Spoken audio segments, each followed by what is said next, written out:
Hello बेटा, how are you? Fine, okay. So हमारा chapter कौन चला था? The P block element. P block element में हम कर रहे थे ग्रुप 16 एलिमेंट्स। अगर ग्रुप 16 एलिमेंट की बात करें तो बेटा इसमें कौन कौन से एलिमेंट थे? कौन कौन से? Oxygen, sulphur, selenium, tellurium, polonium. Oxygen, sulphur, selenium, tellurium and polonium. Okay, now अब अगर हम बात करें बेटा ग्रुप 16 में, तो आपने वो देख लिया था क्या क्या चीजें आपने देखा था बेटा? Atomic size, down the group अगर बात करें तो एटॉमिक साइज क्या होगा? एटॉमिक साइज इंक्रीज होती जाती है। क्यों? Number of cells increases. Okay, आपने देखा बेटा जितनी भी प्रॉपर्टी होती है सब साइज पर डिपेंड करती है, जिसका साइज जितना होगा। अगला देखो, जैसे हम आयनाइजेशन एंथैल्पी, तो down the group ionization enthalpy decrease. क्यों? Down the group ionization enthalpy decrease. क्यों बेटा? क्योंकि size increase. Okay, size increase होगा, इलेक्ट्रॉन को रिमूव करने के लिए में बहुत ही स्मॉल अमाउंट में एनर्जी चाहिए। So down the group size increase, ionization enthalpy decrease. Okay, now next अगर हम बात करते हैं इलेक्ट्रॉन की एंथैल्पी की, same reason, down the group size increase, electron में रिपल्सन कम होगी, मींस रिपल्सन कम होगी तो क्या होगा? उसमें एनर्जी कम रिलीज होगी। तो ओके बेटा, तो इसका मतलब क्या हुआ कि जितना स्मॉल साइज उतना ही ज्यादा उसकी इलेक्ट्रॉन की एंथैल्पी। क्यों? क्योंकि जितना स्मॉल साइज होगा इलेक्ट्रॉन उतनी ही जल्दी निकल जाएगी, उतनी ही ज्यादा निकलेगी, क्योंकि रिपल्सन ज्यादा होगा। रिपल्सन ज्यादा होने से एनर्जी ज्यादा रिलीज होगी। सो डाउन द ग्रुप इलेक्ट्रॉन की एंथैल्पी डिक्रीजेस। बेटा वो एक्सेप्शन के ध्यान रखना है, केवल इस ऑक्सीजन और सल्फर का केस बताया था मैंने आपको। ऑक्सीजन का जो साइज है वो जबकि सल्फर से स्मॉल है। रूल के हिसाब से क्या होना चाहिए? रूल के हिसाब से ऑक्सीजन का जो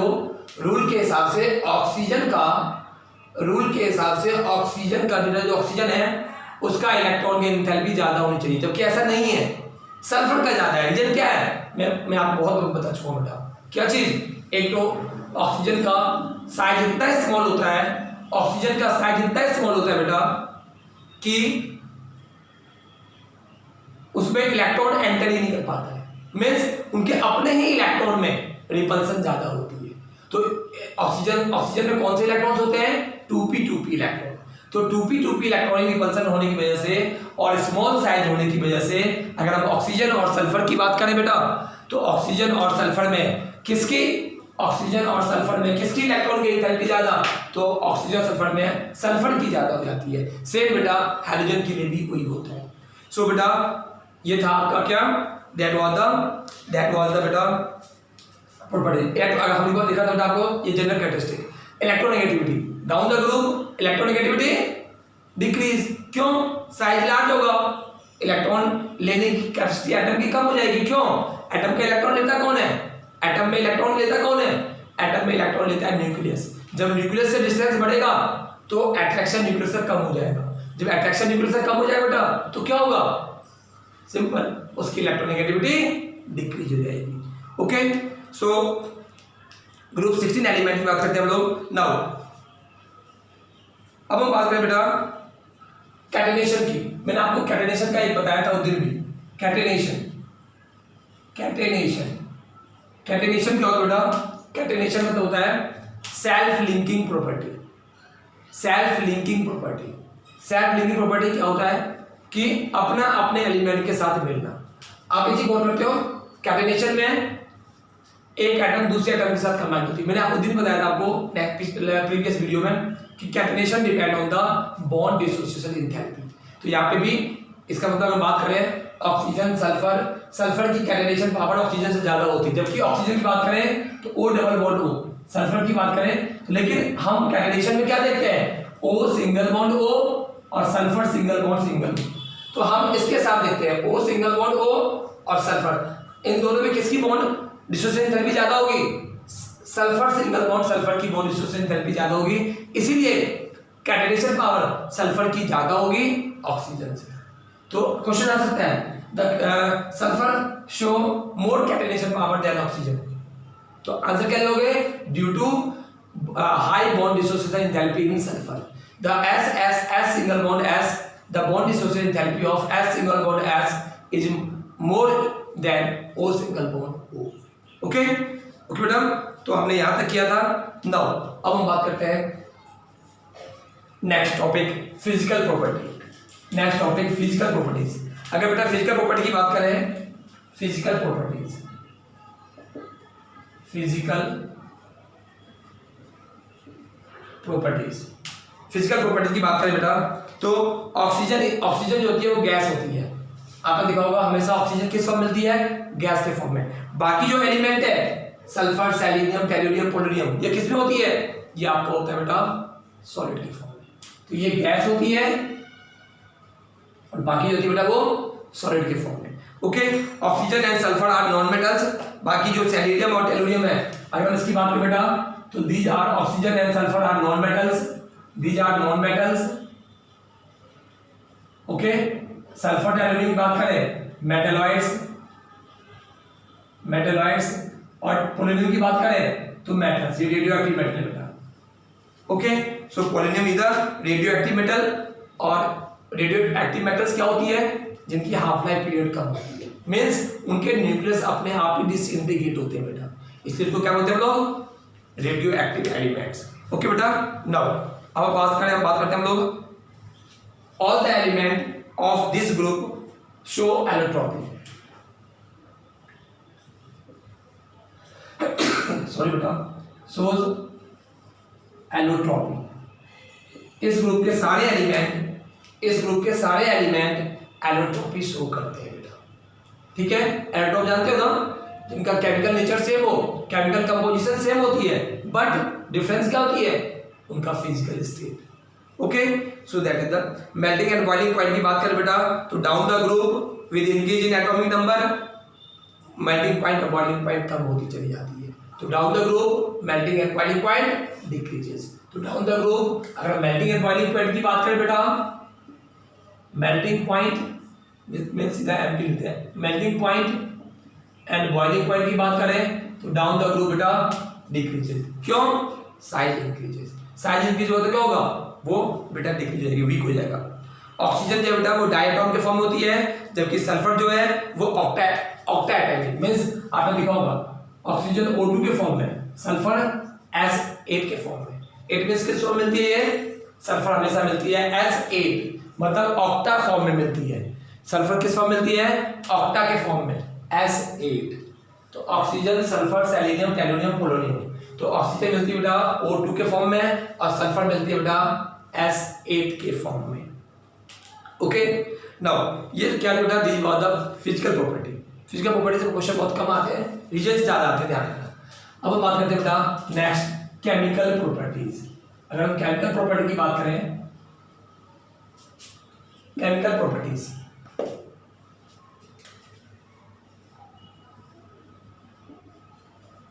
केमिकल प्रॉपर्टीज अगर हम केमिकल प्रॉपर्टी की बात करें बेटा, तो सबसे पहले इसमें क्या होता है, oxidation state.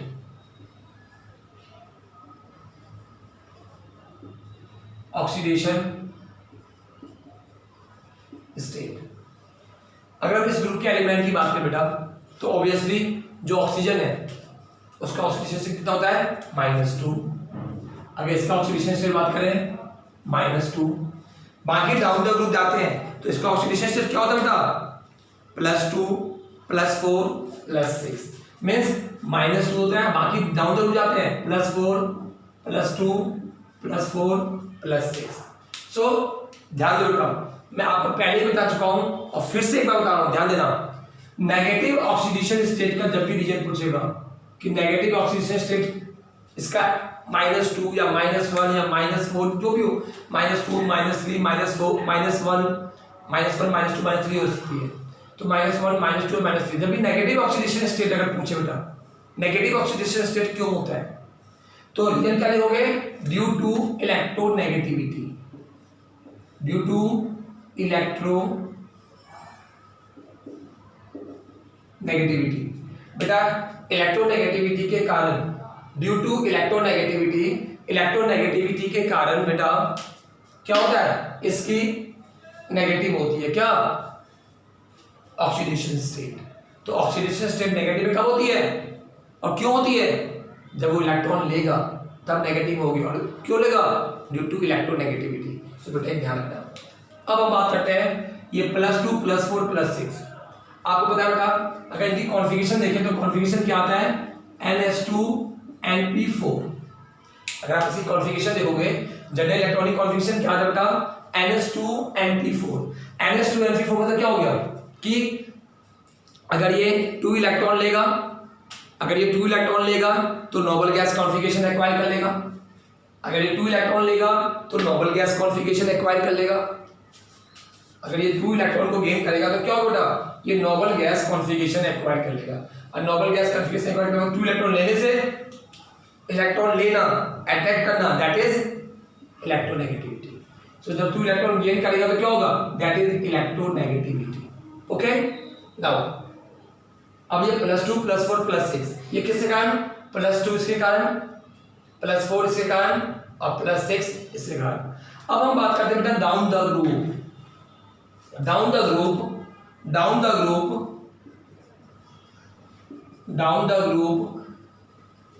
+2 oxidation state decreases. Down the group +2 oxidation state decreases. Down the group +2 oxidation state decreases. क्यों बेटा, क्योंकि down the group +2 oxidation state decrease होती जाती है। रीजन क्या है, बताया था मैंने आपको, जब कभी भी पॉजिटिव ऑक्सीडेशन स्टेट का रीजन पूछे, पॉजिटिव ऑक्सीडेशन स्टेट का रीजन क्या बताया था मैंने आपको, इनर्ट पेयर इफेक्ट। ध्यान रखना, due to inert pair effect. Inert pair effect क्या था, मैंने बताया था आपको, जो लास्ट सेल के जो 2 इलेक्ट्रॉन्स होते हैं वो बॉन्ड फॉर्मेशन में टेक पार्ट नहीं करते हैं, इसलिए इसका नाम क्या आ गया, inert means inactive, pair means 2 electron. तो इनर्ट पेयर और इफेक्ट मींस इफेक्ट। सो इनर्ट पेयर इफेक्ट किसे कहते हैं, इनर्ट पेयर इफेक्ट बेटा जिसके लास्ट सेल के जो 2 इलेक्ट्रॉन है, और 2 इलेक्ट्रॉन ज्यादातर एस ऑर्बिटल में होते हैं, तो एस ऑर्बिटल वाले जो इलेक्ट्रॉन होते हैं बेटा वो बॉन्ड फॉर्मेशन में टेक पार्ट नहीं करते हैं। जो बॉन्ड फॉर्मेशन में टेक पार्ट नहीं करते हैं तो वो क्या हो गया, उसे कहते हैं inert. So that is called inert pair effect. वो 2 इलेक्ट्रॉन बॉन्ड फॉर्मेशन में टेक पार्ट नहीं करते हैं, that is called inert pair effect. तो +2 oxidation state down the group decreases. क्यों, due to inert pair effect.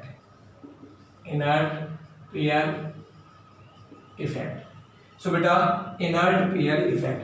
It is due to inert pair effect. Now, next beta, oxidation के बाद anomalous property of, बेटा इसको note करना बहुत important है ये anomalous। इसी का ही नहीं बेटा, यहीं पे +2 का oxidation state down the group decrease हो रही है, तो इसी केस में ही नहीं, किसी भी केस में जब भी पॉजिटिव ऑक्सीडेशन स्टेट का क्वेश्चन आएगा तो due to inert pair effect ध्यान रखना। और नेगेटिव आएगा तो, अगर नेगेटिव ऑक्सीडेशन स्टेट का आएगा तो ड्यू टू इलेक्ट्रोनेगेटिविटी। ओके, सो आ जाओ बेटा फर्स्ट ओके ऑक्सीडेशन, सेकंड आ जाओ। सेकंड में बेटा that is anomalous behavior of oxygen। anomalous behavior of oxygen।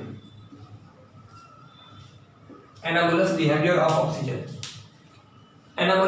of oxygen मतलब क्या होता कि ऑक्सीजन अपने ग्रुप में सबसे डिफरेंट प्रॉपर्टी शो करती है। anomalous behavior क्या रीजन बेटा, वही सेम क्या चीज जो नाइट्रोजन का था।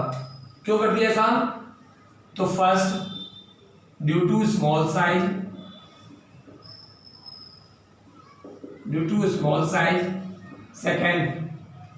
Second high electronegativity.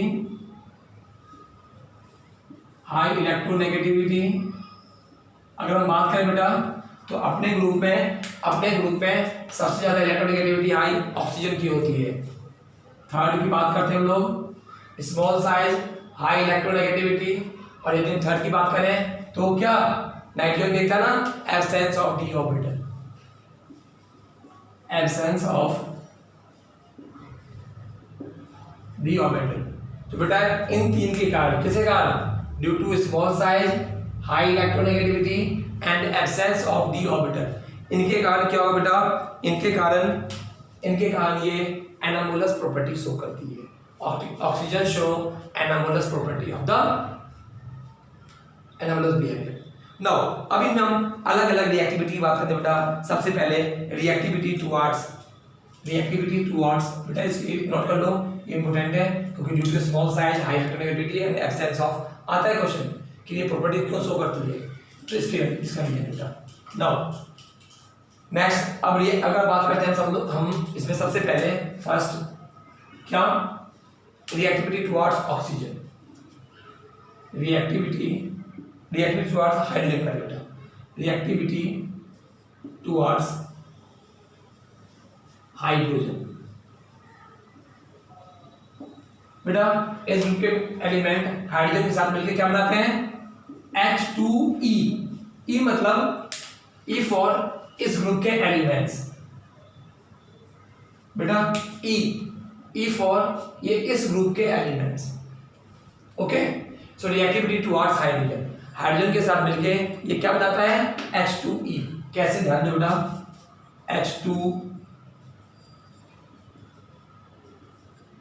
H2O, H2S, H2Se, H2PE। H2O जानते हो हाइड्रोजन ऑक्साइड मतलब वाटर, H2S, H2Se और T। अब बेटा इसमें हम सबसे पहले बात करते हैं थर्मल स्टेबिलिटी की। तो thermal stability down the group क्या होगा, याद है हमने जैसे उसका जो अरेंज किया था, एसिडिक ऑर्डर और बेसिक ऑर्डर में हमने अरेंज किया था बेटा, उसी हिसाब से यहाँ पे भी देख रहे हैं इसको, वही सेम, जहाँ पे जैसे नाइट्रोजन था ना वही same reason, bond dissociation enthalpy number 1। दूसरा हाइड्रोजन जल्दी रिड्यूस कर रहा है, तो जितनी भी acidity, basicity, thermal stability, reducing power, जो प्रॉपर्टी वहां थी बिल्कुल सेम यहाँ पे भी इस टाइप से अरेंज करनी पाता है। अगर हम थर्मल स्टेबिलिटी की बात करें बेटा,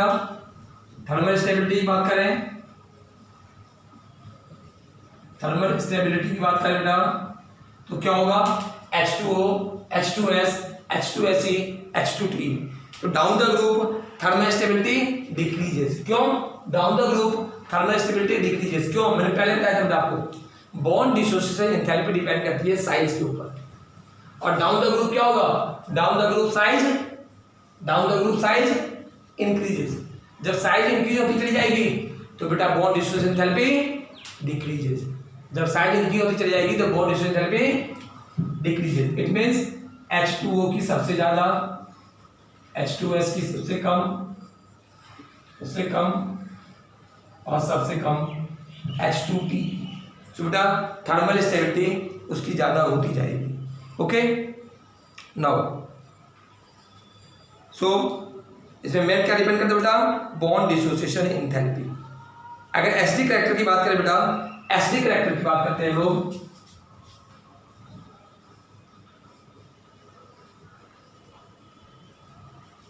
यस डाउन द ग्रुप बिल्कुल same reason, bond dissociation enthalpy.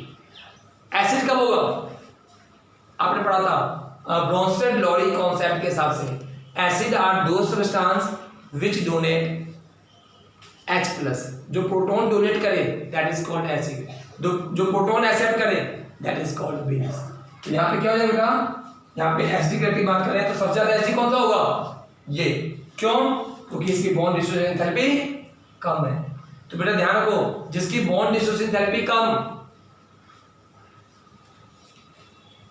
Thermal stability कम, एसिडिटी ज्यादा, क्यों, वो उतनी ही जल्दी H रिलीज कर देगा। सो बेटा क्या हो गया ये, अगर बात करें तो सबसे ज्यादा एसिडिक कौन, H2PE, उसके बाद कौन, H2Se, उसके बाद कौन, H2S, उसके बाद कौन, H2O। सो बेटा H2TE, H2Se, H2S and H2O, क्योंकि बेटा मैंने बताया था आपको जो जितनी जल्दी H प्लस निकालेगा वो उतना अच्छा एसिड होगा। किसके हिसाब से? Bronsted-lorry concept. ब्रोंस्टेड-लॉरी कॉन्सेप्ट के हिसाब से जो प्रोटॉन डोनर है वो सबसे अच्छा क्या है? जो प्रोटॉन डोनर है वो सबसे अच्छा एसिडिक नेचर होता है। इसका मतलब क्या हो गया? ये these are the acidic nature. अगर हम मेल्टिंग एंड बॉइलिंग पॉइंट की बात करें बेटा, अगर हम मेल्टिंग पॉइंट और बॉइलिंग पॉइंट की बात करें तो बॉइलिंग पॉइंट की बात करते हैं तो बेटा H2O की बॉइलिंग पॉइंट सबसे ज्यादा होती है। क्यों? आपने पढ़ा होगा बेटा कि boiling point depend on the mass ज्यादा होगा तो बॉइलिंग पॉइंट ज्यादा होगा। तो down the group boiling point ज्यादा होनी चाहिए, लेकिन इसके बाद होती है, लेकिन हाइड्रोजन का वाला जो वाटर का केस है, ऑक्सीजन का जो केस है, तो इसमें इसकी बॉइलिंग पॉइंट ज्यादा होती है। तो हाई बॉइलिंग पॉइंट। क्यों हाई बॉइलिंग पॉइंट? क्यों? Due to presence of intermolecular hydrogen bonding. So due to presence of intermolecular hydrogen bonding. So due to presence of intermolecular hydrogen bonding, इनमें क्या होता है? इंटरमॉलिक्यूलर हाइड्रोजन बॉन्डिंग होती है। तो intermolecular hydrogen bonding के हिसाब से क्या होता है बेटा? इसकी बॉइलिंग पॉइंट ज्यादा होती है। ओके, नाउ नेक्स्ट टॉपिक बेटा रिएक्टिविटी टुवर्ड्स ऑक्सीजन। ये फर्स्ट क्या था? Reactivity toward hydrogen. Next topic reactivity towards oxygen. Oxygen से रिएक्ट करके बेटा बताइए आपको क्या बनाता है? EO2 and EO3। तो रिएक्टिविटी टुवर्ड्स ऑक्सीजन, ये ऑक्सीजन से रिएक्ट करके क्या बनाएगा बेटा? ये ऑक्सीजन से रिएक्ट करके बना देगा आपका O3 SO2 SeO2 EeO2। ऐसे ही O3 तो वो O4 तो नहीं बनाता है, लेकिन SO3 SeO3 तो 2 टाइप का कंपाउंड बनाता है। ये बनाता है ऑक्सीजन से EO2 and EO3। Okay, EO2 and EO3।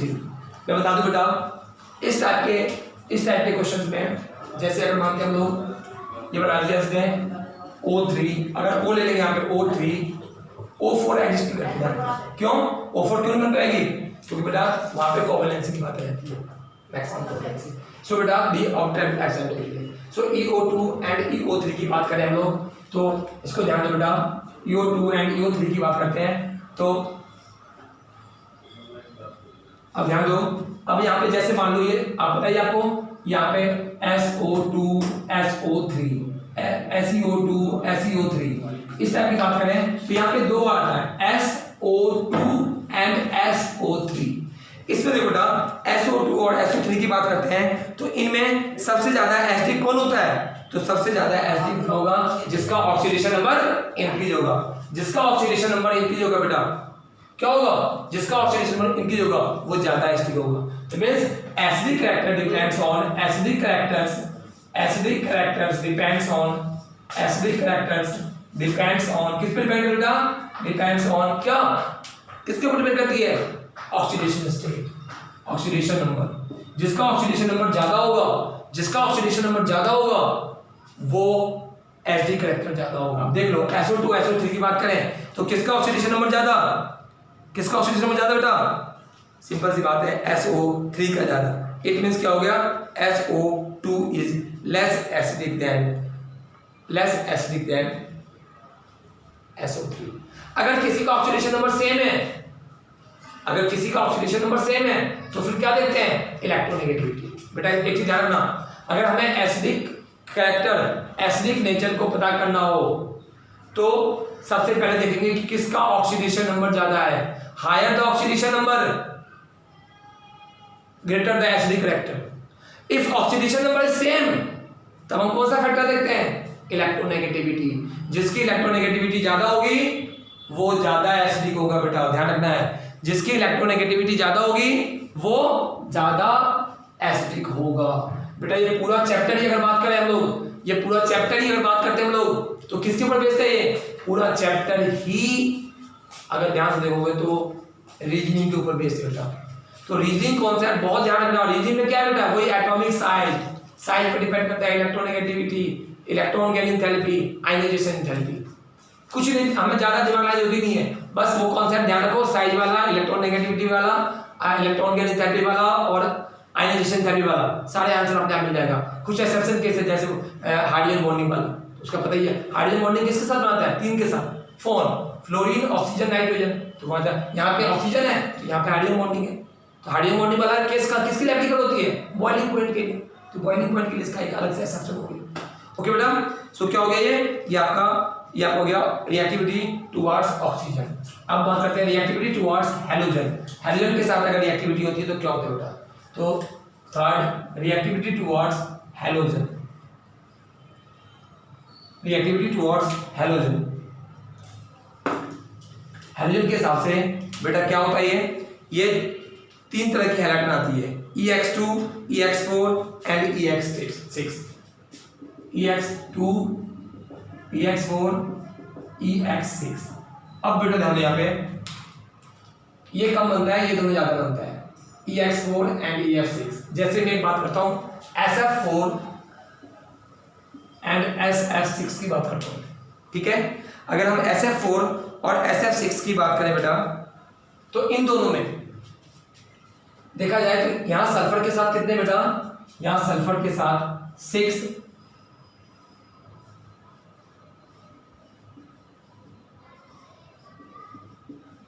Fluorine atom attach है। यहां सल्फर के साथ